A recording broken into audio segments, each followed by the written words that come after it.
भक्तमाल महालक्ष्मी जी की कथा। महालक्ष्मी जी संसार की माँ हैं और नारायण की पत्नी हैं। एक बार भगवान नारायण से मिलकर के दुर्वासा ऋषि आ रहे थे। रास्ते में इंद्र मिल गए। भगवान नारायण ने प्रसन्न होकर के एक माला दिए थे। वह माला इंद्र को दुर्वासा जी दे दिए और इंद्र ने वह माला हाथी को पहना दिए और हाथी उस माला को तोड़कर जमीन पर गिरा देता है। यह देख करके दुर्वासा ऋषि क्रोधित हो गए और इंद्र को श्राप दे दिए कि तुम लक्ष्मी विहीन हो जाओगे, तुम्हारा स्वर्ग छिन जाएगा। इस प्रकार से दुर्वासा के श्राप से इंद्र का जो स्वर्ग था उस पर दानवों ने कब्जा जमा लिया, श्री विहीन हो गए। इस प्रकार चिंतित होकर के इंद्र इत्यादि देवताओं ने ब्रह्मा जी के पास जाते हैं। ब्रह्मा जी सबको लेकर के भगवान नारायण के पास जाते हैं। भगवान नारायण ने सलाह दिया कि तुम लोगों को सागर मंथन करना होगा और वहीं से लक्ष्मी की उत्पत्ति होगी और फिर से तुम लोग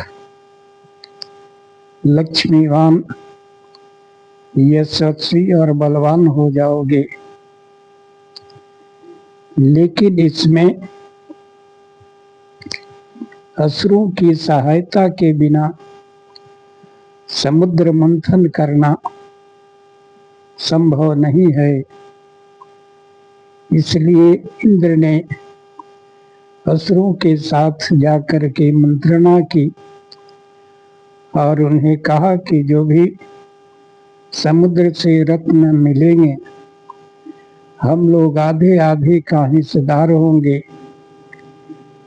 और दोनों आपस में बांटेंगे। इस प्रकार लालच में आकर के दानवों ने स्वीकृति दी और समुद्र मंथन के लिए बासुकी को रस्सी बनाया गया और मंदराचल को मथानी बनाया गया। जब कठिनाई आई तो भगवान विष्णु ने कच्छप रूप धारण करके